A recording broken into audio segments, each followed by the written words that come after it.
എല്ലാ കൂട്ടുകാർക്കും ശുഭരാത്രി നേർന്നുകൊണ്ട് നമുക്ക് വേദയുടെയും വിക്രത്തിന്റെയും നാളത്തെ നല്ലൊരു പ്രൊമോ വിശേഷം കേട്ടാലോ. അതിനു മുമ്പായിട്ട് ആദ്യമായി കാണുന്നവരുണ്ടെങ്കിൽ ചാനൽ ഇഷ്ടപ്പെട്ട ഒന്ന് സബ്സ്ക്രൈബ് ചെയ്യാൻ മറക്കരുത്. വീഡിയോ ഇഷ്ടപ്പെടുവാണെങ്കിൽ ലൈക്ക് ചെയ്യാനും കമന്റ് ചെയ്യാനും മറക്കരുത് കേട്ടോ. അപ്പൊ നമുക്ക് നേരെ വിശേഷത്തിലേക്ക് പോയാലോ. അങ്ങനെ കഴിഞ്ഞ ദിവസത്തെ വിശേഷം നമ്മൾ കണ്ടു. വേദയ്ക്ക് ചില സംശയങ്ങളൊക്കെ ഉണ്ടാകുവാണ് വിക്രത്തിന്റെ ആക്സിഡന്റിനെ കുറിച്ചൊക്കെ. അതിനെക്കുറിച്ച് അനിയൻകുട്ടനോടും ജോസഫിനോടും ഒക്കെ ചോദിക്കുന്നുണ്ട്. അവർക്കുടെ ഉള്ളിൽ ചെറിയ സംശയങ്ങളൊക്കെ ഉണ്ട്. പക്ഷേ എങ്കിൽ വിക്രം പറഞ്ഞു അതാരാ എന്താണെന്ന് എനിക്കറിയത്തില്ല, അപ്രതീക്ഷിതമായ ഒരു ആക്സിഡന്റ് ആണെന്നൊക്കെ പറയാണ്. പിന്നീട് വേദ തന്റെ സംശയങ്ങളൊക്കെ അനിയൻകുട്ടനോട് പറഞ്ഞപ്പോൾ അവര് പറഞ്ഞു ഞങ്ങൾക്കും ചില സംശയങ്ങളൊക്കെ ഉണ്ട് മനസ്സിൽ, എന്താ ഏതാന്നൊന്നും അറിയത്തില്ല. ആ CCTV ഇല്ലാത്ത സ്ഥലത്ത് വെച്ച് തന്നെ കൃത്യമായിട്ട് വിക്രത്തിന് ഇങ്ങനെ ഒരു ആക്സിഡന്റ് ഉണ്ടാണെങ്കിൽ അത് മനഃപൂർവ്വം ആരോ ക്രിയേറ്റ് ചെയ്താണ്. പിന്നെ ആ ഹോസ്പിറ്റലിൽ പോലും കൊണ്ടുപോവാതെ അവർ കടന്നു കളഞ്ഞിട്ടുണ്ടെങ്കിലും വിക്രത്തിനെ കൊല്ലാൻ തന്നെ ചെയ്താന്ന് പറയാണ്. പിന്നീട് അവരങ്ങോട്ടേക്ക് പോവാണ്. ഈ സമയം വേദ ഇങ്ങനെ ആലോചിച്ചു എന്താ ഏതാന്നും അറിയത്തില്ല.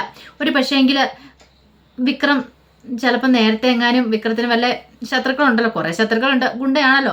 അപ്പം ആ ഇതിലെങ്ങാനും ആരെങ്കിലും അറ്റാക്ക് ചെയ്യാൻ വന്നാണോ അതോ ഇനിയിപ്പം ഗുണ്ടാഭിലാഷാണെന്ന് പറയാനും പറ്റില്ല. പിന്നീടാണ് ശ്രീനിവാസൻ ഈ കാര്യങ്ങളെക്കുറിച്ചൊക്കെ അറിയുന്നത്. വിക്രത്തിന് ആക്രമണം ഉണ്ടായി ഹോസ്പിറ്റലായിരുന്നൊക്കെ ഇതറിഞ്ഞു കഴിഞ്ഞപ്പോഴത്തേനും പുളിക്കനെ വിളിച്ചിട്ട് കാര്യങ്ങളൊക്കെ പറയണം. വിക്രത്തിന് എന്താ സംഭവിച്ചത് എങ്ങനെ എന്താണെന്നൊക്കെ അറിയണമെന്ന് പറയണം. പുളിക്കൻ പറഞ്ഞു അത് പിന്നെ അവിടെ സഹാബെ CCTVയും കാര്യങ്ങളൊന്നും ഇല്ലായിരുന്നു, അതുകൊണ്ട് നമുക്ക് കൃത്യമായിട്ടൊരു വിവരം കിട്ടിയിട്ടില്ലെന്ന് പറയാം.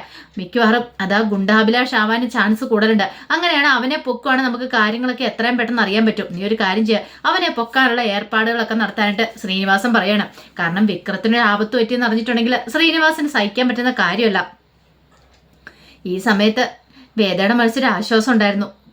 വലിയ പരിക്കുകളൊന്നും കൂടാതെ വിക്രം വീട്ടിലേക്ക് വന്നല്ലോ. അതിനുശേഷം അച്ഛമ്മ ഇങ്ങോട്ടേക്ക് വന്നിട്ട് വേദയോട് പറഞ്ഞു മോൾ ഇങ്ങോട്ട് വരാൻ പറഞ്ഞു ഞങ്ങൾ കൂട്ടിക്കൊണ്ട് പോകണം. അപ്പോഴേക്കും അടുത്ത വീട്ടിൽ 1-2 ചേച്ചിമാരൊക്കെ അങ്ങോട്ട് വന്നിട്ടുണ്ടായിരുന്നു. പിന്നീട് അവരുമായിട്ട് കമല ഇങ്ങനെ സംസാരിച്ചിരിക്കുകയാണ്. ഈ സമയത്ത് അച്ഛമ്മ വേദയും കൂട്ടി കൂട്ടിക്കൊണ്ട് വന്നിട്ട് പറഞ്ഞു അതെ നാളെ മോൾക്ക് അണിയാനായിട്ടുള്ള ആഭരണങ്ങളൊക്കെ വേണ്ടേന്ന് ചോദിക്കുക. ഇത് കേട്ടപ്പം വേദ പറഞ്ഞു അതിൻ്റെ ഒന്നും ആവശ്യമില്ല അച്ഛമ്മയെന്ന് പറയാം. അന്ന് പറഞ്ഞാൽ എങ്ങനെയാണ് ശരിയാവുന്നത് എന്നും പറഞ്ഞുകൊണ്ട് അച്ഛമ്മ എന്ത് ചെയ്യണം, തൻ്റെ ബാഗ് പോയി തുറക്കണം. അതിനകത്തുനിന്ന് ഒരു ആമാടപ്പെട്ടി ഇങ്ങോട്ട് നോക്ക്, ഇത് മുഴുവൻ മോൾക്ക് നാളെ അണിയാനുള്ള ആഭരണങ്ങളാന്ന് പറയണം. ഇത് കണ്ടോണ്ട് നന്ദിനി അങ്ങോട്ട് വന്നു. നന്ദിനി ഇങ്ങനെ അന്തം വിട്ടെന്ന് നോക്കുകയാണ്. എന്നിട്ട് ചോദിച്ചു ഇതെന്താ അച്ഛമ്മേന്ന് ചോദിക്കുക. എന്താന്ന് മനസ്സിലായില്ലേ, നാളെ വേദയ്ക്ക് അണിയാനുള്ള ആഭരണം ഇത്രയോ, ഇത് മുഴുവൻ വേദയ്ക്കാണെന്ന് ചോദിക്കും. പിന്നെ അല്ലാതെ എൻ്റെ കൊച്ചുമോൻ്റെ ഭാര്യയാകുമ്പോൾ ഒന്നോളല്ലേ ഇവള്, അപ്പൊ പിന്നെ ഇവൾക്കല്ലേ ഇതല്ലെന്ന് ചോദിക്കുക. അപ്പൊ ഞങ്ങളൊക്കെയെന്ന് ചോദിക്കുക. നിന്റെ കല്യാണം കഴിഞ്ഞല്ലേ, നാളെ വേദയുടെ അല്ലേ കല്യാണം എന്ന് പറയണം.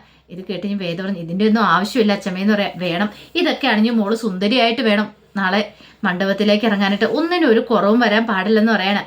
ഇത് കേട്ടുകഴിഞ്ഞപ്പോഴത്തേനും കടന്നൽ കുത്തിയാലായിപ്പോയി നന്ദിനിയുടെ മുഖം അങ്ങോട്ട്. കാരണം ഇതെല്ലാം വേദയ്ക്ക് കൊടുക്കാന്ന് പറഞ്ഞു കഴിഞ്ഞപ്പോൾ സഹിച്ചില്ല, അന്തം വിട്ടിങ്ങനെ നോക്കണം. പിന്നീട് അച്ഛൻ പറഞ്ഞു അതെ മോൾ ഇത് കൊണ്ടേ മുറി വെച്ചോളാൻ പറഞ്ഞ് വേദയുടെയിലേക്ക് കൊടുത്തിട്ട് അച്ഛമ്മ അങ്ങോട്ട് പോകണം.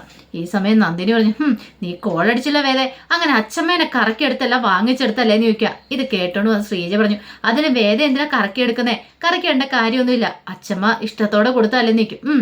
ശ്രീജ അടുത്ത് ഇത് പറഞ്ഞുകൊണ്ട് ഇവിടെ ഇരുന്നാളാൻ പറയണേ. പിന്നീട് വേദ പറഞ്ഞു അതെ അസൂയക്കും കുശുമ്പിനൊന്നും വരുന്നില്ല, അച്ഛമ്മ എനിക്ക് തരുന്നുണ്ടെങ്കിലേ അച്ഛമ്മയ്ക്ക് എന്നോട് സ്നേഹം ഉള്ളതുകൊണ്ടാ.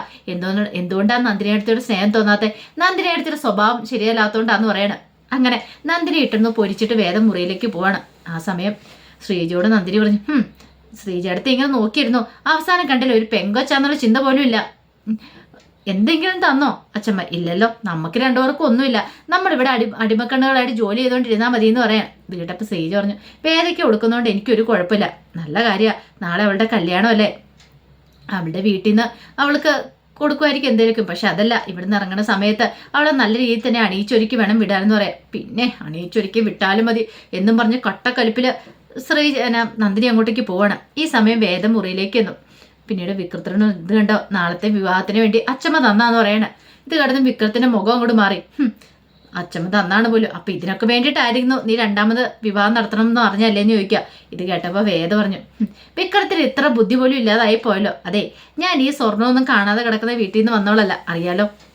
എനിക്ക് വേണ്ടിയിട്ട് എൻ്റെ അച്ഛനും അമ്മയും ദർശനമായിട്ടുള്ള വിവാഹത്തിന് വേണ്ടിയിട്ട് ലക്ഷങ്ങളുടെ സ്വർണ്ണം എടുത്തു വെച്ചേ, അതുപോലും വേണ്ടെന്ന് വെച്ച് ഇറങ്ങിയവളാ ഞാൻ, അറിയാലോ.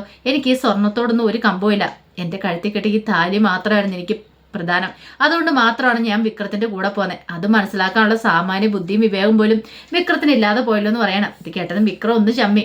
പിന്നീട് വേദ പറഞ്ഞു, അതെ ഈ സ്വർണത്തിന്റെ പുറകെ പോകുന്നവളാണ് വേദയെങ്കിൽ വേദ പണ്ടേ ദർശന്റെ ഭാര്യയായിട്ടിരുന്നാലും അറിയാലോ. വിക്രം എന്റെ കഴുത്തിൽ താലി ആർത്തിയതിന് ശേഷം എനിക്ക് പോകാനായിട്ട് ഓപ്ഷൻ ഉണ്ടായിരുന്നു, പക്ഷെ ഞാൻ പോയില്ല. അതിനേക്കാളും പ്രാധാന്യം ഞാൻ കൊടുക്കുന്നുണ്ട് ഈ താലിക്ക്, എന്റെ കഴുത്തിൽ താലി ആർത്തിയ പുരുഷന് എന്ന് പറഞ്ഞിട്ട് വേദ അവിടെ വെച്ചിട്ടും കൂടെ ഇറങ്ങി പോവാണ്. വിക്രത്തിന് എന്ത് ചെയ്യണമെന്ന് അറിയത്തില്ല. ഈ സമയം നന്ദിനി ആകെപ്പാടെ കട്ടക്കരിപ്പോടെ മുറിയിലേക്ക് എന്നിട്ട് വിനായനോട് പറഞ്ഞു, കണ്ടില്ലേ അവൾക്ക് കൊടുത്തിരിക്കുന്നേ, എന്ത് സ്വർണ്ണം അച്ചമ്മ കൊടുത്തിന്ന്. സ്വർണ്ണോ? നാളെ അണിയാനുള്ള സ്വർണം ആമാടപ്പെട്ടി സായുധം കൊണ്ടുവന്ന് കൊടുത്തേക്കോ തള്ള, എന്തിന്റെ കേടാന്ന് അറിയില്ല എന്ന് പറയണ. ഇവിടെ ബാക്കിയുള്ളവർക്കാണെങ്കിലും ഒരു തരി പൊന്നു പോലും അവർ കൊണ്ട തന്നില്ലെന്ന് പറയണ. ചേട്ടൻ വിനായൻ പറഞ്ഞു, ഇനി നാളെ നിന്റെ കല്യാണം അല്ലല്ലോ, പിന്നെ കല്യാണം കഴിഞ്ഞുമ്പോൾ അവർ തിരികെ മേടിക്കുമെന്ന് നമുക്ക് കണ്ടറിയാം. മിക്കവാറും അത് മൊത്തം വേദയ്ക്ക് കൊടുക്കുമെന്ന് പറയാം. അങ്ങനെയൊന്നും അച്ചമ്മ ചെയ്യത്തില്ലടി, എല്ലാവർക്കും കൂടെ കൊടുക്കുള്ളെന്ന് പറയാം. പിന്നെ നിങ്ങളിതും പറഞ്ഞു നോക്കിയിരുന്നോ, ഇപ്പൊ കിട്ടും, അങ്ങനെ ഉരുട്ടി അങ്ങോട്ട് കൊണ്ട തരൂന്ന് പറയണം നിങ്ങളുടെ അച്ചമ്മ. അല്ലെങ്കിൽ അവർക്ക് എന്നെ കാണത്തില്ല. ഇന്നലെ വന്നു കയറി അവളുണ്ടല്ലോ ആ വേദ, അവൾ എന്തും മന്ത്രവാദം ചെയ്തിട്ടാന്ന് അറിയത്തില്ല, ഇങ്ങനെ അച്ചമ്മേനെ കയ്യിലെടുത്തിരിക്കുന്നത് എന്നൊക്കെ പറഞ്ഞുകൊണ്ട് ഉറഞ്ഞു തൊള്ളുവാണ് അവിടെ കിടന്നുകൊണ്ട് നന്ദിനി. ഈ സമയം വിനായൻ പറഞ്ഞു, എന്നാ ഒരു കാര്യം ചെയ്യാം, നീ ചെന്ന അച്ചമ്മയോട് ഈ കാര്യങ്ങൾ പറയണം. അത് കേട്ട് കഴിഞ്ഞപ്പോഴത്തേനും നന്ദിനി പറഞ്ഞു, എന്നിട്ട് വേണം ഇനിയിപ്പോൾ അവരെന്നെ എടുത്തിട്ട് പൊരിക്കാനായിട്ട് എന്നും പറഞ്ഞൊരു ദേഷ്യപ്പെട്ട് അവിടെ ഇരിക്കുകയാണ്.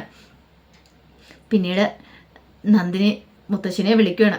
മുത്തശ്ശനെ വിളിച്ചിട്ട് കാര്യങ്ങളൊക്കെ സംസാരിക്കണം. വിക്രം വന്ന കാര്യങ്ങളൊക്കെ പറയാൻ എല്ലാം കേട്ട് കഴിഞ്ഞപ്പോഴത്തേനും എല്ലാം കേട്ട് കഴിഞ്ഞാൽ മുത്തശ്ശിക്ക് സന്തോഷമായി.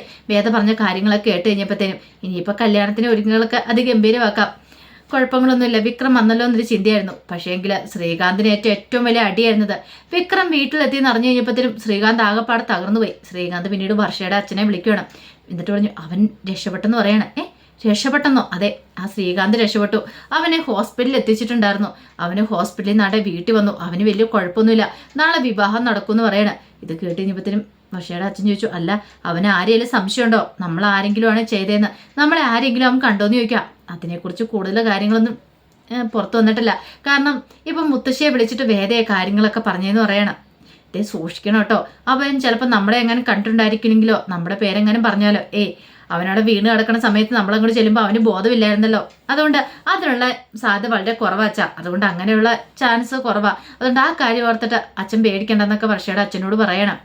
പിന്നെ ഒരു കാര്യം നീ ഓർത്തോ, മിക്കവാറും അവർ തമ്മിലുള്ള വിവാഹം നടക്കാൻ ചാൻസ് കൂടുതലാണ്. ഇപ്പം നമ്മൾ ഇത്രയൊക്കെ ചെയ്തിട്ടും അവർ രണ്ടും വീണ്ടും ഒന്നിക്കുവാണെങ്കിൽ അത് ദൈവകൃപന്നല്ല നമുക്ക് പറയാൻ പറ്റുള്ളൂ. ഇനിയിപ്പോൾ തൽക്കാലത്തേക്ക് നമുക്കൊന്നിനും പോകാതിരിക്കുന്നത് നല്ലതെന്ന് പറയാം. ഇത് കേട്ടപ്പോൾ ശ്രീകാന്ത് ചോദിച്ചു, എന്നും പറഞ്ഞുകൊണ്ട് നമ്മളെന്താ ഇനി ഒന്നും ചെയ്ത കൈ കെട്ട് നോക്കി നിൽക്കണോ, ആ വിവാഹം കണ്ടുകൊണ്ട് നിൽക്കണോ? എന്നെ അതിന് കിട്ടത്തില്ല എന്ന് പറയണം. നാളത്തെ വിവാഹം നടന്നു കഴിഞ്ഞിട്ടുണ്ടെങ്കിൽ എല്ലാവരും അംഗീകരിക്കുന്ന പോലെയാന്ന് പറയണം. ഞാൻ ഇത്രയ്ക്കൊന്നും പ്രതീക്ഷയില്ല, എന്തായാലും മാർഗം ഉണ്ടോ എന്ന് നോക്കട്ടെ. ഒരു കാര്യം ചെയ്യാം, ആ ഗുണ്ടാഭിലാഷിന്റെ സഹായം ഒന്നുകൂടെ തേടിയാലെന്ന് ചോദിക്കുക. അത് കേട്ടതും വർഷയുടെ അച്ഛൻ പറഞ്ഞു, അത് മണ്ടത്തരമാണ്, ഇനി അവനെ വിളിച്ചിട്ടുണ്ടെങ്കിൽ ശരിയാകത്തില്ല. എങ്ങാനും നമ്മുടെ മേൽ പിടി വീണിട്ടുണ്ടെങ്കിൽ അറിയാലോ, പിന്നെ എന്താ സംഭവിക്കാൻ പോകുന്നത്, സൂക്ഷിച്ചും കണ്ടും വേണം ഓരോ കാര്യങ്ങൾ കൈകാര്യം ചെയ്യാനെന്ന് പറയണം. അത് കേട്ട് ശ്രീകാന്ത് ഒരു നോക്കാം, നാളെ എന്തേലും വഴിയുണ്ടെങ്കിൽ അങ്ങനെ എന്തേലും ചെയ്യണം. ഒരു കാരണവശാലും വേദയുടെ കഴുത്തിൽ വിക്രം താലി കെട്ടാൻ പാടില്ല. വേദ ദർശനമുള്ളതാണ്, അത് ഞാൻ ഉറപ്പിച്ചു കഴിഞ്ഞേക്കുന്ന കാര്യമാണ്. അവൻ എങ്ങനെയും മരിക്കണം, എങ്കിൽ മാത്രമേ കാര്യമുള്ളെന്ന് പറയണം. അങ്ങനെ ഫോൺ വെച്ച് ശ്രീകാന്ത് ആലോചിച്ചു, എന്താ ഒരു വഴി, എന്തെങ്കിലും ഒന്ന് ചെയ്തേ മതിയാവുള്ളൂ, അല്ലെങ്കിൽ വേദയുടെ കഴുത്തിൽ വിക്രം താലിയാർത്തും എന്നൊരു ചിന്തയായിരുന്നു മനസ്സിലുണ്ടായിരുന്നേ. ഈ സമയത്ത് കല്യാണത്തിലുള്ള ഒരുക്കങ്ങളും കാര്യങ്ങളും എല്ലാം വീട്ടിൽ അതിഗംഭീരമായിട്ട് നടക്കണം. എല്ലാത്തിനും മുൻകൈ എടുത്ത അച്ചമ്മയാണ് നടത്തുന്നത്. വെറുതെ ഇരിക്കുന്ന വിശ്വത്തിനും വിനായകനെയൊക്കെ പിടിച്ച് ഓരോ ജോലി ഇങ്ങോട്ട് കൊടുത്തു. അത് ചെയ്യടാ ഇത് ചെയ്യടാ എന്നൊക്കെ പറഞ്ഞ് ജയിക്കണം. മാഷിനാണെങ്കിലും ആകെപ്പാട് ടെൻഷനാണ്. മാഷ് കമലേനെ വിളിച്ച് ഇടയ്ക്ക് പറയുന്നുണ്ട്, ഈ അമ്മയ്ക്ക് ഇത് എന്തിൻ്റെ കേടാ, ഇത്ര വലിയ അലങ്കാരത്തിൻ്റെയൊക്കെ ആവശ്യമുണ്ടോ, ഇങ്ങനെയൊക്കെ ചെയ്യേണ്ടതുണ്ടോ എന്നൊക്കെ. കമല പറഞ്ഞു, അതെ മാഷ് ഇതൊന്നും ഓർത്ത് ടെൻഷൻ അടിക്കണ്ട, അതെ മാഷിന്റെ അമ്മയല്ല ഒരുക്കങ്ങളും ചെയ്യുന്നത്. നമ്മൾ എന്തെങ്കിലും വേണ്ടാന്ന് പറഞ്ഞിട്ടുണ്ടെങ്കിൽ പിന്നെ അമ്മയ്ക്ക് ചിലപ്പോൾ അത് ഇഷ്ടപ്പെട്ടെന്ന് വരത്തില്ല. അതുകൊണ്ട് നമ്മളായിട്ടൊരു അഭിപ്രായം ഒന്നും പറയാൻ പോണ്ട എന്നൊക്കെ പറയണം. അങ്ങനെ കല്യാണത്തിന് ഒരുക്കങ്ങളും കാര്യങ്ങളൊക്കെ നടക്കുക. അതിന്റെ വിശേഷങ്ങളൊക്കെ നാളെ കാണുന്നത്. ഇനി എന്താണെങ്കിലും അധികം വൈകാതെ കല്യാണം കാര്യങ്ങളൊക്കെ നടക്കും. അതിനു മുമ്പ് വലിയ ദുരന്തമൊക്കെ നടക്കുന്നുണ്ട് ആ കുടുംബത്തിൽ. അപ്പോൾ അത് നെക്സ്റ്റ് വീക്ക് പ്രൊമോയ്ക്കകത്ത് ആ കാര്യങ്ങളൊക്കെ ഞാൻ പറഞ്ഞിട്ടുണ്ടായിരുന്നു കേട്ടോ. അത് കഴിഞ്ഞ ദിവസത്തെ വിശേഷത്തിനകത്ത് ചാനലിനകത്ത് അപ്ലോഡ് ചെയ്തിട്ടുണ്ടായിരുന്നു കേട്ടോ. അപ്പോൾ അത് കാണാത്തവർ അതും കൂടെ കയറി കാണണം കേട്ടോ. അപ്പോൾ ഒരിക്കൽ കൂടി എല്ലാവർക്കും ശുഭരാത്രി നേർന്നുകൊണ്ട് നിർത്തുന്നു.